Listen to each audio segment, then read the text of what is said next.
O Grupo Espírita Amigos Fraternos apresenta.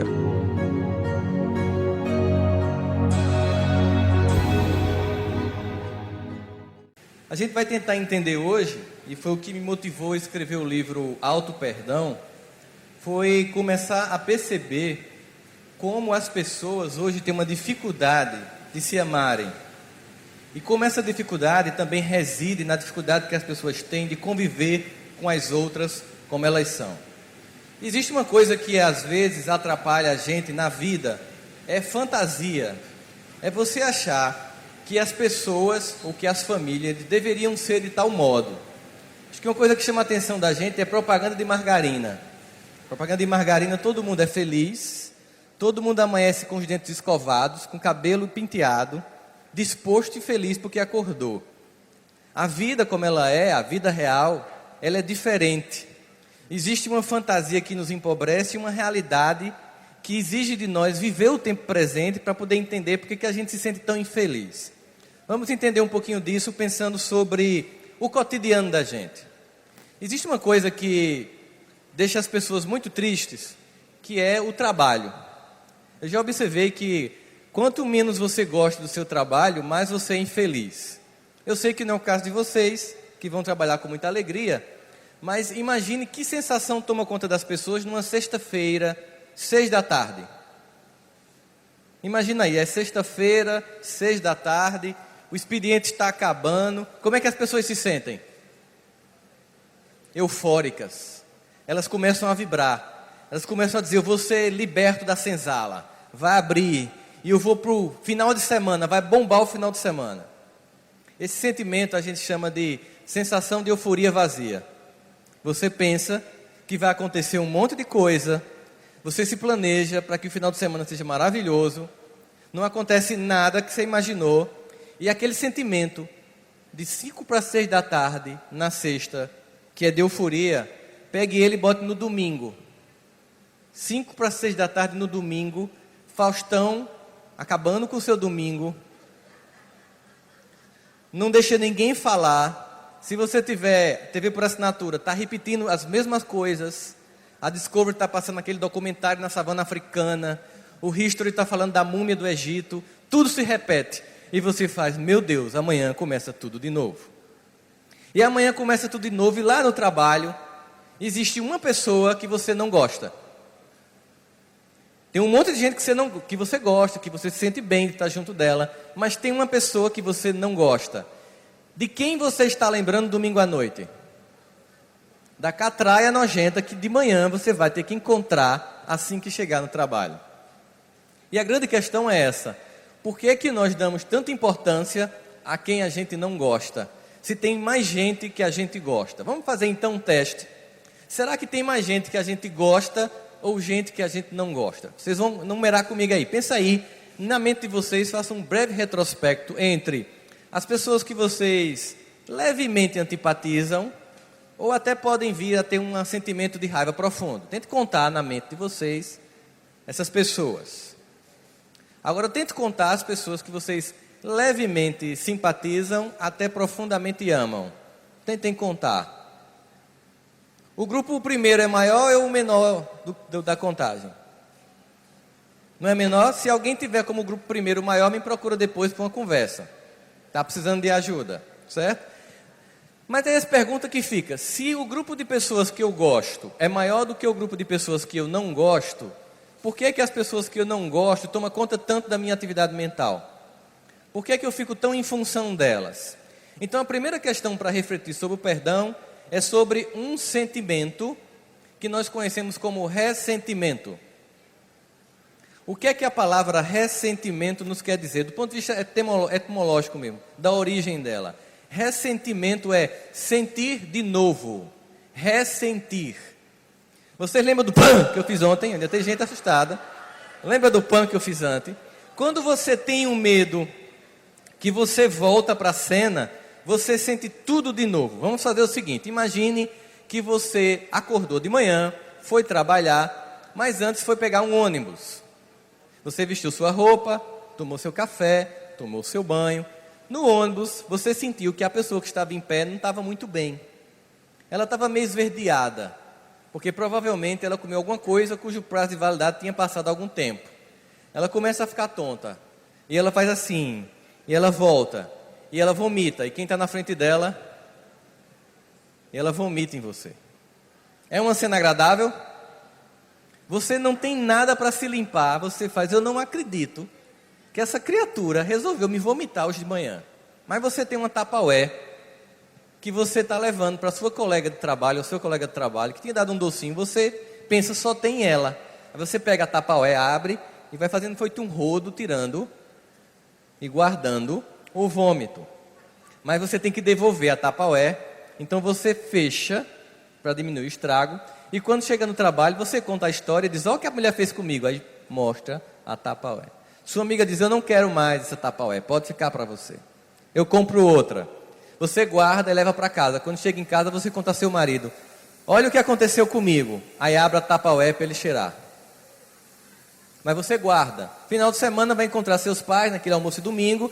Você leva a Tupperware e diz, olha o que aconteceu comigo, mamãe. Aí mostra para ela. E você guarda a Tupperware. No final do ano, naquele Réveillon, quando você está fazendo aquela avaliação do ano, o que é que eu faço, o que é que eu não faço para 2016, os planejamentos que você não cumpre, porque não cumpriu em 2014 nem em 2015. Aí você abre a Tupperware para lembrar que vomitaram em você. Como é que vai estar o cheiro? Essa história parece absurda, não parece? Pois mágoa é isso. Mágoa é assim, você foi vomitado por alguém emocionalmente, guardou numa caixinha e de vez em quando dá uma cheirada para sentir se está bom. Entenderam o que é mágoa? Mágoa é guardar o evento dentro de uma Tupperware e vai ficando cada vez pior. E toda vez que você cheira, você lembra e sente tudo de novo. Por isso que o nome é ressentimento. Sentir novamente. Então a grande questão é, se mágoa é isso, ser magoado é ser uma pessoa pouco inteligente. Concorda comigo? Porque quando Jesus diz assim, olha o que é que ele diz. Irei-vos, mas não pequeis. Não deixeis que o sol se ponha sobre a vossa ira. Vamos entender a linguagem que ele utilizava. Vamos entender o calendário que ele utilizava. Significa dizer o seguinte. Então eu posso me irritar. Jesus, pode. É normal, é humano. Você está aqui num evento como esse, na hora do almoço, você vai para lá e uma mulher está com um salto agulha 15 e pisa no seu pé. Como você é espírita, você vai dizer calmamente, querida irmã e fraterna criatura. Não sei se você está sentindo uma coisinha fofinha aí debaixo do seu pé, é o meu pé. Se porventura você puder ter a caridade de tirar o seu salto que entrou entre os meus dedos e está sangrando profundamente. É assim que você faz? Não é assim que você faz. Não é espírito de luz. A gente vai ser um dia, não chegou ainda esse momento. Você faz, você está louca, minha filha? Não é isso que você faz? Pronto, você se irritou. É humano? Irei-vos, mas não pequei. Se irritou, é humano. Alguém lhe grita, alguém lhe xinga, você se irrita, é humano. Aí ele diz assim, não deixe que o sol se ponha sobre a vossa ira. Ou seja, não bota na Tupperware. Para passar 1 ano, 2 anos, 3 anos, 15 anos, uma encarnação inteira, medindo a relação com um ser humano por causa de um evento. Um evento infeliz, que a pessoa não estava no melhor dia, como a gente também não tem o nosso melhor dia, e que ela não reagiu como você criou como expectativa, em que ela não foi como você planejou, e você mediu a pessoa por aquele evento, botou na Tupperware, e toda vez que você pensa em perdoar, você cheira para continuar odiando. Isso é mágoa. E o que acontece com a mágoa? Quando se começou a estudar os genes que provocam câncer, você sabe que o mapa do genoma humano fazia um mapeamento completo de todos os genes que provocam doenças. E André Luiz, no livro Evolução em 2 Mundos, ele fala de predisposições mórbidas. Ele vai dizer o seguinte, todos nós, ao reencarnarmos, temos o gatilho de qualquer doença. Uma predisposição para qualquer doença, qualquer uma delas. Agora, é uma predisposição. O que dispara essa doença é uma conduta, um comportamento. Eu preciso ter um comportamento que atire a doença seja disparada. Quando eles começaram a estudar os oncogenes provocadores de câncer de mama, eles perceberam que entre mais de 100 oncogenes provocadores de câncer de mama, tem uns muito mais fatais, que eles chamam de proto-oncogenes, ou seja, que dificilmente uma mulher que tem um proto-oncogene desse, ou mesmo um homem que também tem câncer de mama, vai escapar do câncer. Baseado nessa ideia, eles sugeriram às americanas, de um modo geral, inclusive jovens, que fizessem uma mastectomia preventiva, tira os seios, para que não tenha câncer, como a Angelina Jolie fez o ano passado e chamou a atenção da mídia.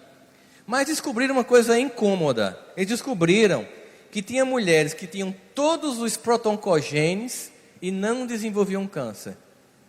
E tinha mulheres que não tinham um único proto-oncogene e desenvolviam o câncer. Então, os criadores do projeto Genoma na área de câncer de mama ficaram se perguntando: de que adianta nós sabermos qual é o gene que provoca o câncer se nós não sabemos o que dispara o gene? Ou, André Luiz, a predisposição mórbida todo mundo tem, mas o que é que engatilha o gene? E eles foram investigar, então, os eventos de outra ordem, a variável emocional. Então, o que tem em comum as pessoas que desenvolvem câncer, não é que todas tenham essa ideia, não é que em todo caso seja assim, mas majoritariamente o câncer de mama está associado à mágoa, especialmente da mãe e do marido. Então, ter raiva do marido mata você. Já pensou num negócio desse? Eu até digo assim: perdoe a peste, mas fique viva, minha filha. Então, perdoar é uma questão de saúde pública. Ou seja, no momento em que eu guardo e digo para mim que eu tenho uma mágoa no fundo do meu peito de alguém, eu digo, eu mentalizo, eu concretizo e a mágoa surge. Então, a mágoa, o ódio, o ressentimento, é um veneno que você toma para matar o outro e termina morrendo. Observe que quando uma pessoa faz mal a você, ela nem lembra que você existe. Mas você, que foi a vítima, todo dia lembra dela. Então, quando você está magoado, você está sendo controlado por controle remoto. A pessoa continua lá, lhe fazendo mal à distância. Porque toda vez que você lembra, você passa a ressentir. Porque, tá vendo? Você sente tudo de novo. É o medo que está incrustado dentro de você. Eu acho que eu vou deixar de fazer essa... Um dia vai alguém morrer do coração e você processado. Estou sentindo isso, né? Não é bom fazer isso aí. Melhor matar meu amigo aqui num carro, Ítalo, né? Num acidente. É melhor matar Ítalo num acidente. Ele disse que não me perdoa porque eu matei ele carbonizado ontem em Paracaju, num acidente, no exemplo. Mas o que a gente percebe? Se o ressentimento é uma coisa pouco inteligente, se eu entendo isso intelectualmente, por que eu não consigo me livrar? Algumas questões para a gente pensar. Tem muita gente que não perdoa, não é porque não pode perdoar. Eu percebi isso claramente. Tem muita gente que não perdoa porque precisa de alguém para continuar odiando, para culpar quando tudo dá errado na vida. Então aquele perdão tiraria seu bode expiatório, e você não quer perder o bode expiatório. Ah, meu pai era ruim, por isso que eu não presto.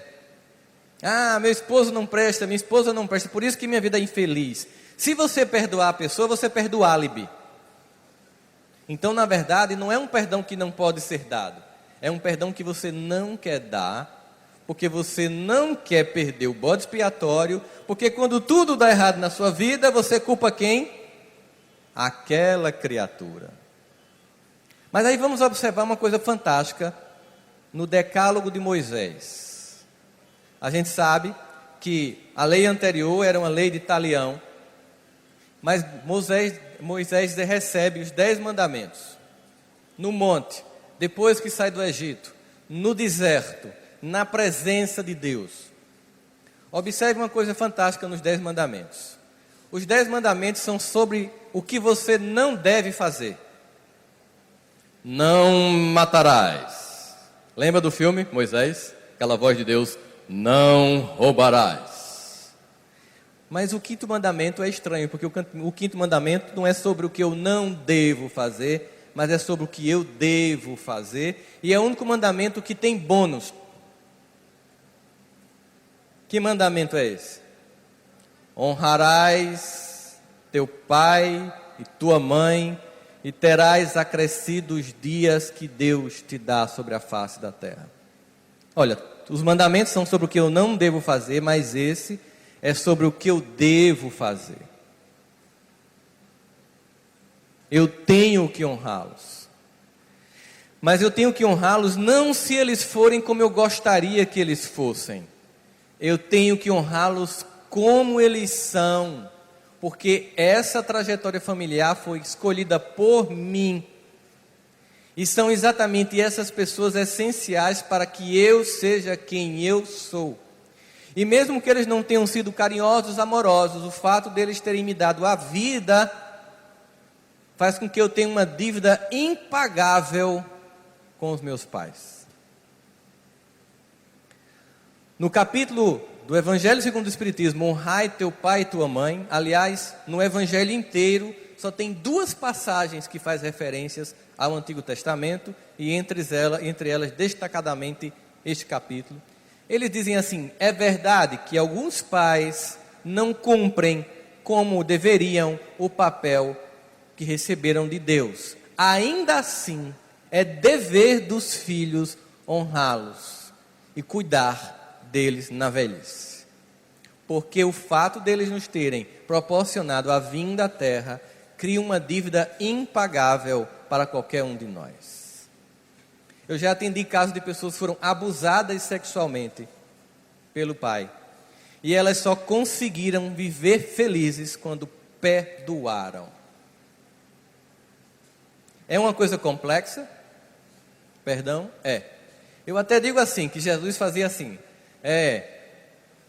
Dai a César o que é de César, dai a Deus o que é de Deus. Aí, Jesus, estamos com você, cara, é isso aí, meu irmão. Valeu. Ama o próximo como a ti mesmo. É isso mesmo, tal, estamos juntos, estamos nessa. Tudo que Jesus proponha, estamos juntos.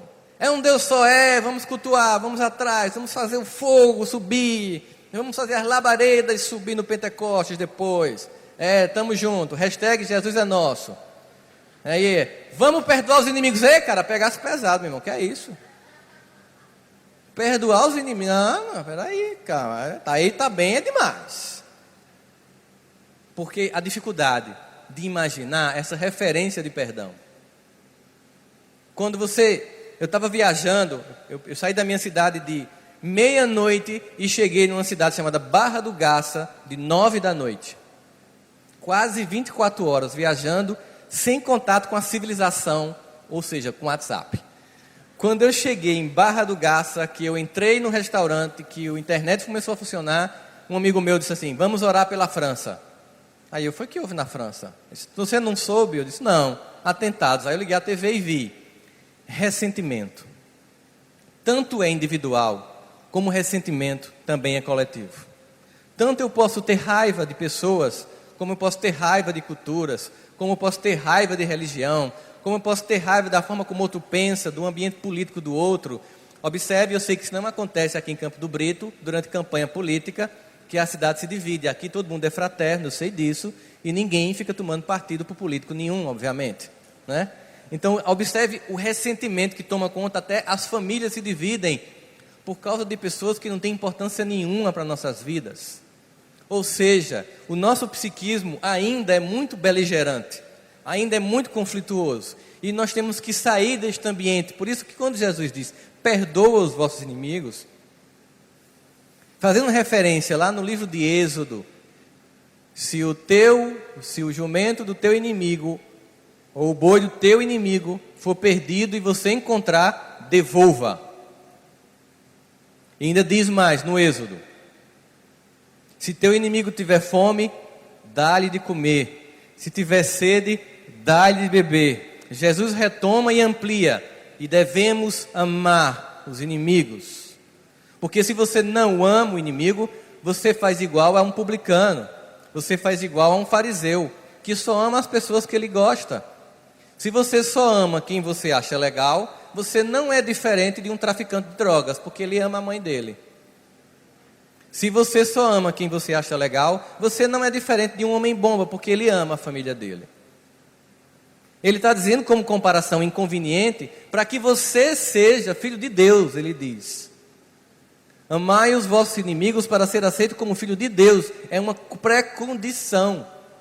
E Paulo retoma e diz o seguinte: amai os vossos inimigos. Se ele tiver sede, dá-lhe de beber. Se tiver fome, dá-lhe de comer, para que possamos incendiar a mente deles. Pô, Paulo, como é que isso? O que você está querendo dizer, incendiar a mente do inimigo? Como é que eu posso incendiar a mente de quem não gosta de mim, fazendo bem para essa pessoa? A gente retoma Jesus, porque eles estão sempre fazendo referências um ao outro para falar e reproduzir a mesma verdade. Jesus diz que nós devemos incendiar os inimigos com perdão. E como é que isso pode acontecer? Vamos lembrar de um momento histórico bastante curioso que faz referências para a gente. Mahatma Gandhi, ainda não com esse nome, ainda Gandhi, estudante de direito, na Inglaterra, vai para a África do Sul, encontra a política do apartheid e tenta fazer parte da libertação do povo negro da África do Sul. Mas ele percebe que não é sua tarefa e finalmente ele vai para o seu lugar, para a Índia.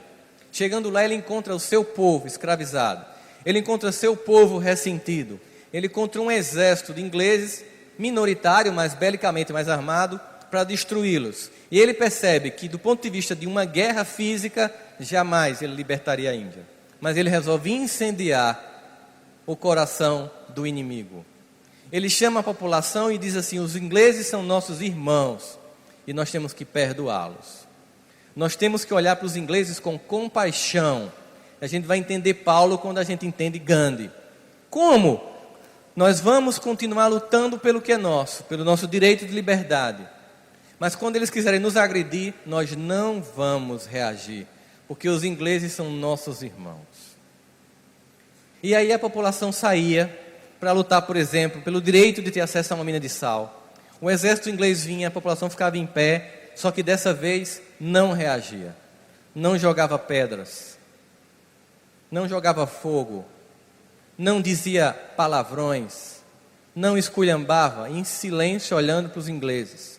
Continuavam caminhando. Os ingleses começavam a atirar. E as pessoas morriam e quem vinha atrás continuava caminhando. Os ingleses enlouqueceram. Eles não sabiam como reagir a um inimigo que não se comporta como inimigo. Eles não sabiam como reagir diante daquele que, diante de tanta estupidez e morte, continuava olhando para os soldados com compaixão. Foi tão violenta a compaixão que eles começaram a não conseguir mais atirar. Os coronéis diziam: continuem atirando. Alguns voltavam, outros não conseguiam. Uns ficavam com um mal-estar tão profundo que voltavam, recuavam e saíam. Quando saíam, o coronel dizia: é um desertor, mate ele. O colega que estava matando o inimigo agora mata o amigo. Pirou o exército inglês. Porque quando você reage com amor, o inimigo não sabe mais lhe odiar. Porque eu só posso lhe odiar se você reagir com ódio comigo. Quando eu lhe perdoo, quando eu reconheço, você perde o seu álibi, você se desmorona e você se entrega à relação amorosa. Porque nós somos, isto não é uma concepção teológica, filosófica, isto é uma realidade que ainda vai ser sentida plenamente no universo. Nós somos irmãos. Aquela pessoa que você mais odeia é profundamente amada por Deus. É você imaginar que aquela pessoa que você tem vontade que morra é profundamente amada por Deus. Deus jamais vai desistir dela, como também não vai desistir de você. E seria tão absurdo querer destruí-la, como chegar hoje na sua casa e pedir para o seu pai permitir que você mate seu irmão de sangue. Deus, que ama muito mais a sua criação do que os nossos pais, jamais nos permitiria isso. No entanto, muitos de nós continuam presos a ressentimento. No momento em que Gandhi faz com que o indivíduo olhe para o outro com compaixão, aquele que era o inimigo não consegue ver mais o inimigo e ele se desarma. Eu tive uma experiência bem pontual que me chamou muita atenção. Duas, bem pontuais. Uma que eu estudava na universidade, e quando eu ligava para a universidade para ter alguma dúvida, caía no telefonista e ele era bem mal-humorado. Ele fazia assim, o nome da universidade era UEPB. Ele fazia, UEPB, bom dia. Aí eu dizia, esse homem está muito infeliz. E aí eu queria que você transferisse para o departamento. E ele ia transferir, ele adivinhava o departamento. Me dava uma raiva, caía no departamento que eu queria. Toda vez esse homem irritantemente não deixa nem a pessoa terminar. Aí um dia eu fiz. Liguei e ele fez, UEPB. Aí eu fiz, bom dia. Aí ele, bom dia. Como é o nome do senhor? Marcos. Ô, seu Marcos, bom dia para o senhor. O senhor podia transferir para o departamento de psicologia? Aguarde só um momentinho. Quando você toma a iniciativa da doçura, ela desmonta. A oração de São Francisco não é a oração do otário. Amar que ser amado, perdoar que ser perdoado. É a oração do inteligente. Uma vez eu fui entrando numa rua e entrei sem perceber que eu tinha que parar. E era uma avenida de fluxo alto. E quando eu entrei, um carro vinha com criança, deu uma freada, desviou do meu e parou do lado. Ele abriu o vidro e esperou que eu fugisse, que eu corresse. Não chegou a ter o acidente, mas eu quase provocava o acidente. Aí eu entrei na rua dele, parei do lado dele, abri o vidro, olhei para ele e disse, o senhor pode me esculhambar que o senhor está certo. Ele fez... Não faça mais isso não. Eu disse, com certeza, não vou fazer mais não. E eu fui embora, sabe por quê? Eu poderia fugir do que eu fiz. Imagine que eu fosse embora e ele me seguisse. Provocaria um caos. Quando a gente reconhece, a coisa facilita. O que é que mais provoca, por exemplo, raiva na mulher? É que o homem não reconhece o que faz. Tem uma piada hindu que diz o seguinte. Uma mulher chegou para o mestre e disse, ó mestre, tu que és sábio, me responde, por que quando a gente pergunta uma coisa para o homem, ele fica em silêncio? O mestre ficou em silêncio. Ela respirou profundamente e disse, sábio guru, tu que és bom, por que quando a gente pergunta uma coisa para um homem, ele fica em silêncio?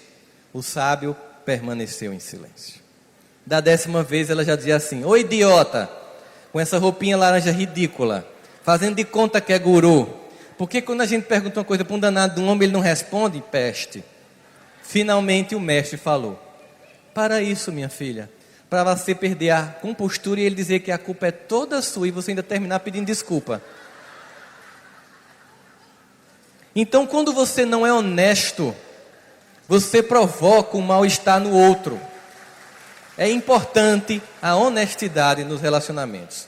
Uma vez uma paciente chegou para mim porque ela odiava o marido, mas no fundo o ódio dela era o sentimento de raiva, porque ela precisava odiar um homem para poder ela se sentir compensada pela perda de um filho que foi assassinado na frente dela. É como se o marido fosse culpado por não estar lá, como se nem quem que estivesse lá não poderia fazer nada, porque simplesmente passou um motoqueiro, perguntou o nome dele e deu um monte de tiro na frente dela. Então esse ressentimento era tão profundo que ela transferiu para o marido. E uma vez ela chegou para mim e disse, toda vez que eu venho aqui, você diz que eu tenho que tentar manter meu casamento, mas eu vou mostrar como meu marido é incompetente. Veja que burro. Aí eu, me conte. Rossandro, sábado à noite é dia de quê? Aí eu fiz, não sei, é dia de alguma coisa? Aí ela fez, vocês estão todos iguais. Ele disse a mesma coisa. Rossandro, sábado à noite é o dia da pizza. Eu fiz, e tem uma lei municipal aprovada na Câmara. A partir de hoje, em Campina Grande, a noite de sábado é o dia municipal da pizza.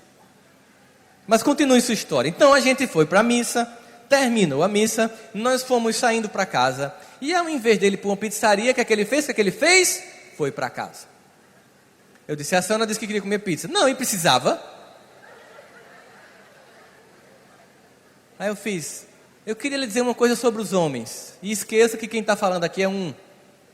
Diga, nós não somos inteligentes o suficiente. Nós não pegamos no ar. Não jogue verde para colher maduro, que a fruta cai podre e ninguém colhe.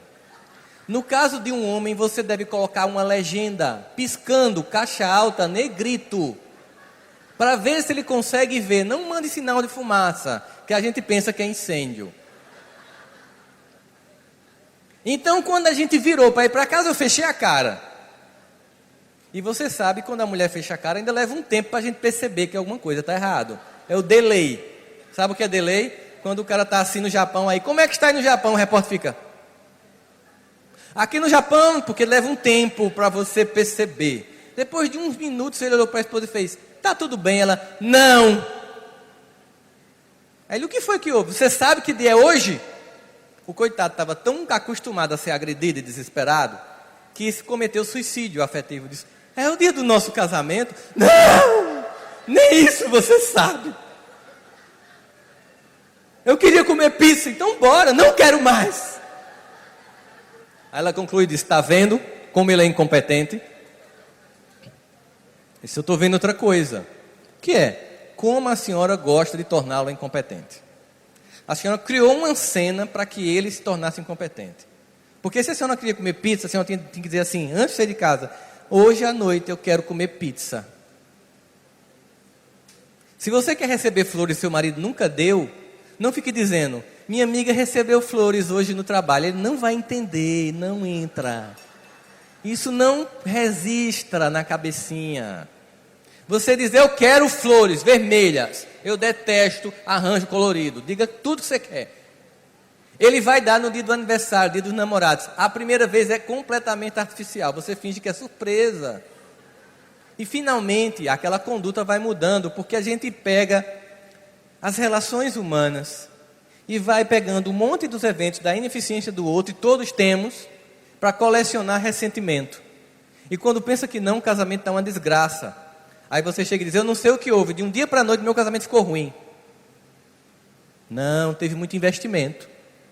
Para um casamento ficar ruim, você tem que investir. Você tem que ter disciplina para o casamento não funcionar. Você tem que todo dia contar aquela piadinha, rir da cara do outro, fazer uma ironia, falar dele ou dela na frente dos amigos. Você tem que fazer isso uns 15 anos para o casamento ficar ruim. É muito investimento, é muito tempo, é muita disciplina. Observe, isso é disciplina, disciplina, disciplina para fazer o mal. Aí depois está sem conseguir respirar. Aí pensa, meu casamento é ruim, a melhor solução é sair do meu casamento, como se lá fora tivesse um monte de gente equilibrada, esperando você, para finalmente lhe fazer feliz. Aí você sai, entra no Tinder, que é um aplicativo, com um monte de gente que passa feito carne para você dizer, eu quero esse, não quero, esse, não quero, não quero, vai selecionando por aproximação de região. Você encontra com uma pessoa que também foi incapaz de manter um relacionamento. Então, duas incompetências se encontrando para formar uma outra família incompetente.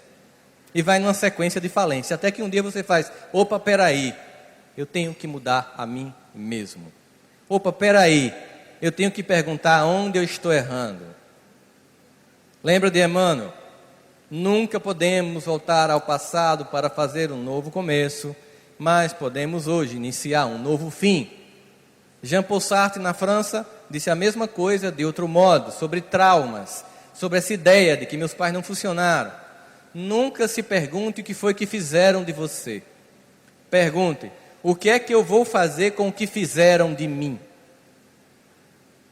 Todo mundo aqui tem dores. Todo mundo aqui tem problemas. Todas as famílias são como podem ser. A grama do outro é mais verde, a família do outro é mais harmonizada. Vai morar para ver. Como eu falei em Centro Espírita ontem, né, quando eu me frequentei, todo mundo com aquela voz mansa, eu pensando que era um monte de espírito de luz, descobri que não. Era tudo igual a mim. Recém saído das trevas. Uma oportunidade de estar aqui para fazer diferente. E nesse processo, aprender a conviver com as pessoas como elas são. E não como eu gostaria que elas fossem. A grande fantasia que as pessoas têm. Eu queria então falar aqui de algumas coisas que às vezes a gente não sabe. A gente sabe um pouco do que é perdoar. Eu queria falar sobre, e o que não é perdoar? Vocês sabem o que não é perdoar? Vamos tentar aqui imaginar. Perdoar é esquecer. O Evangelho diz que a gente tem que esquecer.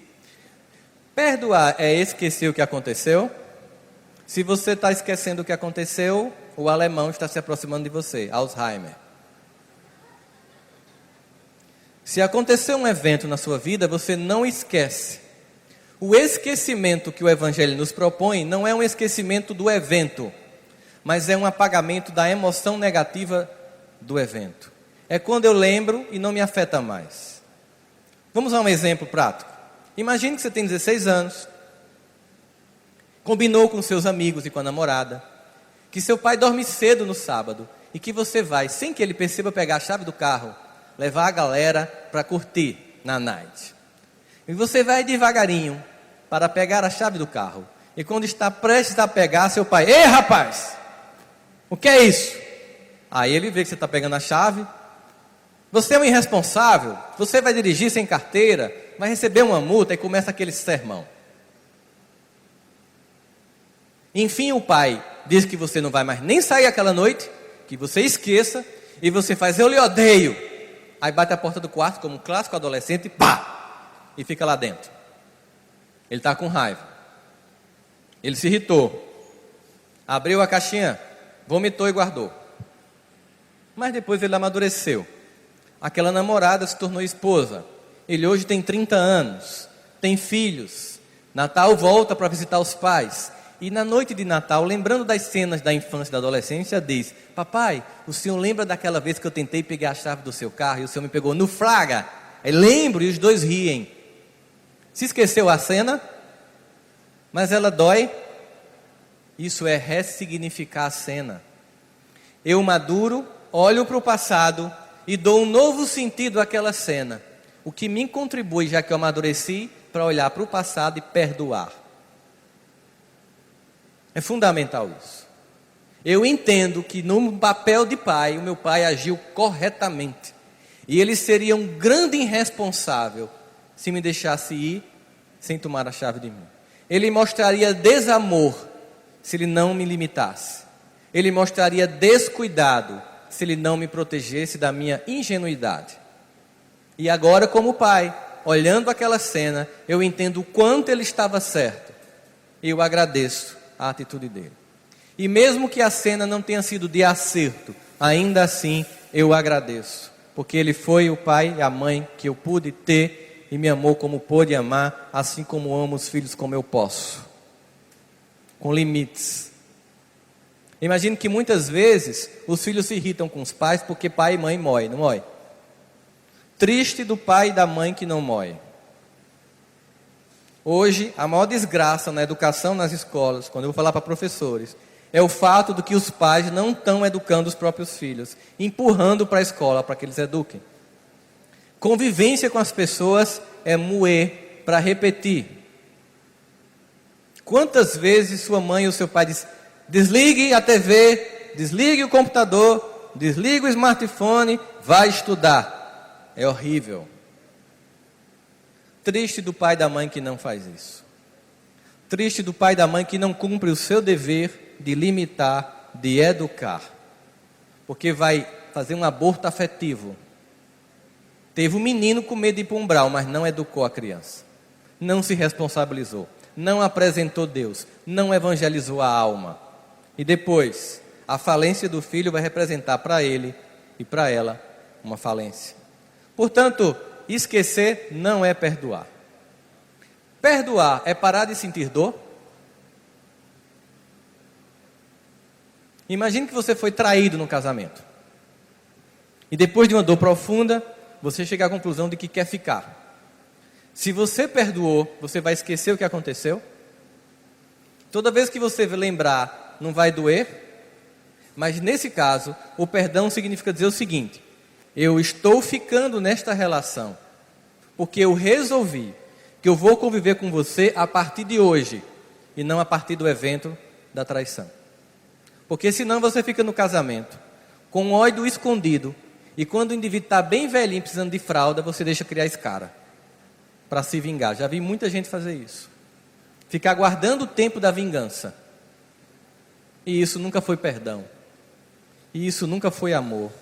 E isso nunca foi reconciliação. Portanto, perdoar nem sempre é deixar de sentir dor.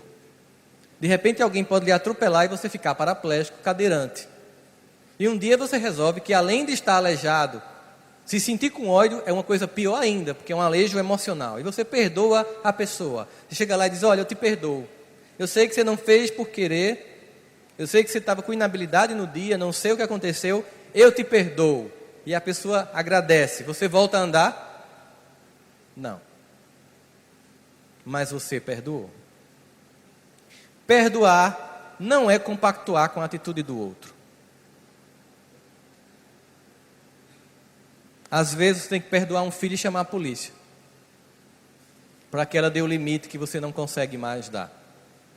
Aquele jovem que atropelou o filho daquela apresentadora do vídeo show, Cissa Guimarães, né?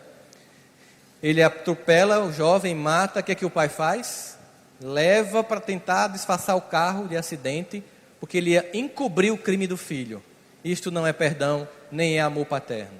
Isto é omissão. Você perdoa seu filho, você leva ele à delegacia, contrata o melhor advogado, mas deixe que ele se submeta à lei.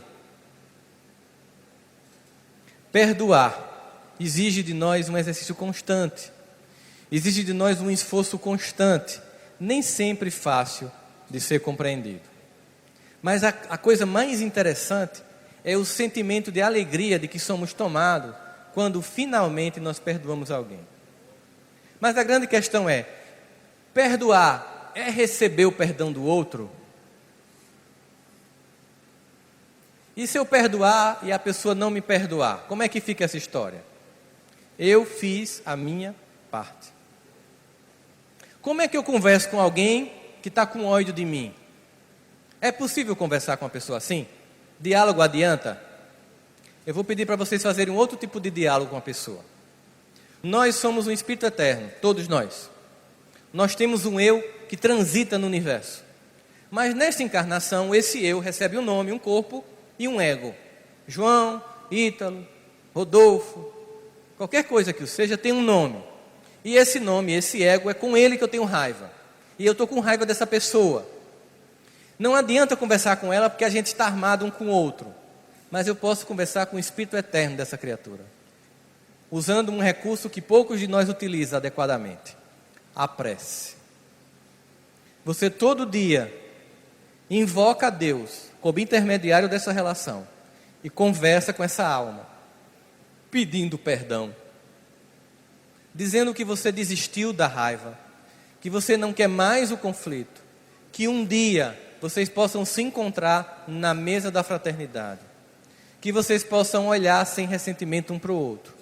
Mas você não faz isso um dia, 2 dias, 3 dias.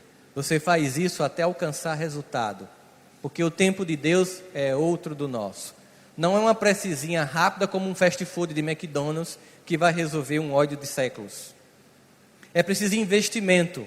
É preciso desarmar. E é preciso que eu não queira mudar o outro para perdoar. Eu vou perdoar você assim mesmo como você é. Madre Teresa de Calcutá tem até uma belíssima poesia em que ela elenca um conjunto de atitudes nas quais nós damos a melhor parte que nós temos e temos do outro a pior parte. Ela diz, às vezes você levanta alguém que está caindo e quando você levanta, a pessoa lhe derruba, mas levante a pessoa assim mesmo. Às vezes você dá o seu melhor para o outro e ele depois dá o pior dele, mas dê o seu melhor assim mesmo. Às vezes você perdoa alguém e essa pessoa não lhe perdoa, mas perdoe essa pessoa a si mesmo, porque isso nunca foi entre vocês e os homens, isso sempre foi e sempre será entre você e Deus. O testemunho silencioso do nosso esforço de perdoar.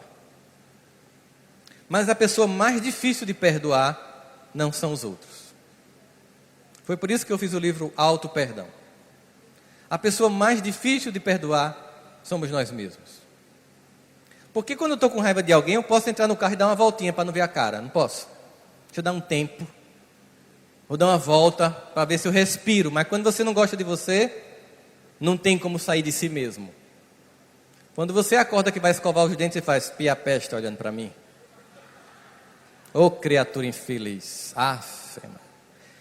Quando você não se ama, você bloqueia todas as bênçãos dos céus que podem chegar ao seu coração, porque você não se acha merecedor da luz. Você não acha que você pode, em nenhum momento, merecer o amor. E aí eu comecei a perceber que essa falta de amor vem da fantasia que nós temos de ser um ser perfeito. E durante muito tempo, a pessoa que eu mais detestava na vida era eu mesmo. E tinha uma música que era a minha cara. Tem duas. Tem gente que vai conhecer a primeira, que é assim: eu sou rebelde porque o mundo quis assim, porque nunca me trataram com amor. Se você lembra dessa música, não cante para não denunciar a sua idade. Mas tem uma música mais recente, que tem muito a ver com esse sentimento de vítima. É uma música belíssima, de uma poesia bonita, que diz assim: quando eu fui ferido, vi tudo mudar, das verdades que eu sabia, só sobraram restos, e eu não esqueci toda aquela paz que eu tinha. Eu que tinha tudo, hoje estou mudo, estou mudado. À meia-noite, à meia-luz, sonhando, daria tudo por um modo de esquecer. Não é bonita? É bonita. Mas sabe o que essa música é? É a música da vítima. Ó, como dói. Olha para mim, ó Deus. Vítima do universo. Ninguém me ama, ninguém me adora, ninguém me quer bem. Eu não sou cachorro não para viver tão desprezado. É a música da vítima. É a música de alguém que acha que o universo escolheu você para lhe marcar e que as pessoas são responsáveis pelo seu insucesso. E você não acontece por culpa delas. E você não perdoa para você ter a quem culpar. Porque se você perdoar, você vai ter que olhar para você e perceber que está tudo em você. Eu aprendi uma música na minha adolescência de evangelização, que foi trazida por Ítalo lá para Paraíba, que diz assim: quando eu aponto um dedo para o vizinho, eu tenho 3 voltados para mim. Quando eu odeio uma pessoa, eu tenho 3 acusações sobre mim. É preciso repensar a vida. É preciso olhar com serenidade. As pessoas são como elas podem ser, e nós somos como nós podemos ser. Um dia todos nós seremos anjos, como diz a música do Grupo Acorde. E esse processo de angelitude é trabalhado dia a dia no progresso do espírita, que é reconhecido pelo esforço que faz em combater as más inclinações. Ou seja, primeira coisa, ser espírita é admitir: eu tenho um monte de má inclinação. Segundo, eu não fico aí parado nessa, não, eu tenho, reconheço, mas eu vou fazer um esforço para combatê-las. E ele continua dizendo no texto, finalmente: e todos conseguem quando fazem o esforço necessário. Ninguém tem uma dor que não seja capaz de suportar. Deus não dá nenhum tipo de prova que nós não possamos ultrapassar. Não existe dor em que nós não podemos ultrapassar. Conviver com as pessoas honestamente como elas são, sem fantasia, é aprender a ter o melhor delas. Porque tem pessoas nas relações que a gente dá e tem pessoas que a gente recebe. Sempre que eu lia Paulo, enfim, irmãos, devemos a gregos e a bárbaros, devemos a sábios e a ignorantes. Eu me irritava com aquela passagem, porque tinha umas pessoas na família que só me pediam de coisas, a conselhos, a opiniões, mas quando estavam bem, nem lembrava de mim. Acontece isso com vocês?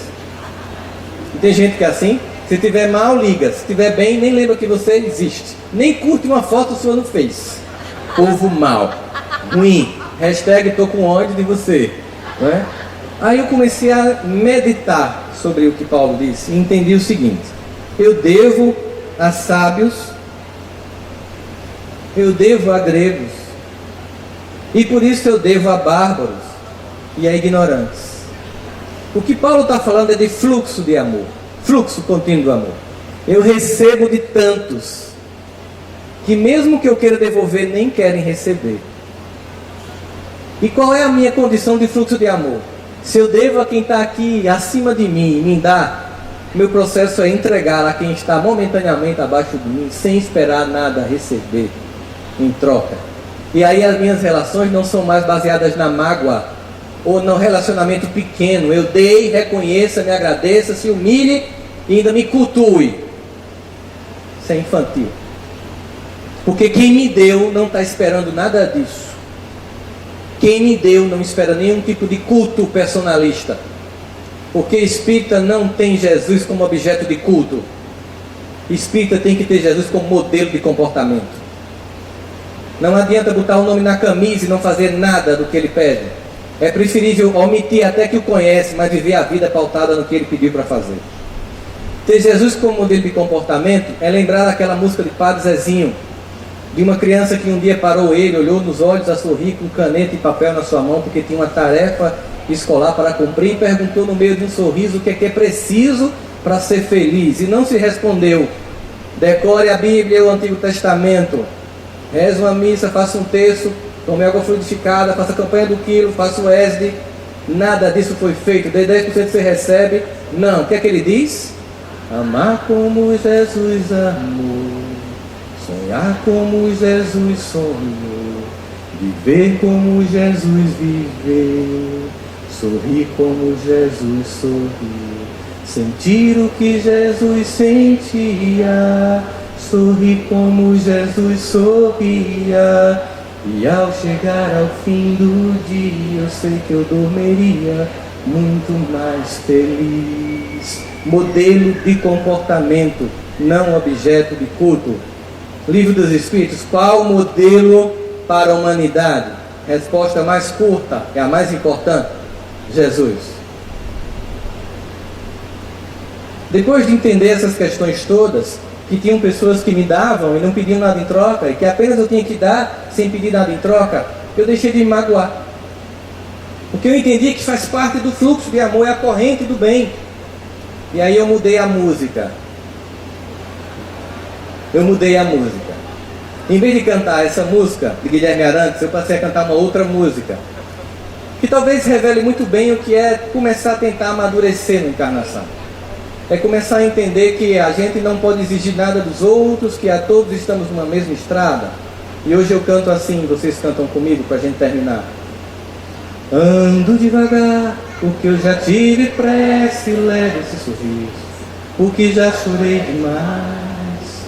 Hoje me sinto mais forte, mais feliz, quem sabe eu só levo a certeza de que muito pouco eu sei, eu nada sei. E o refrão?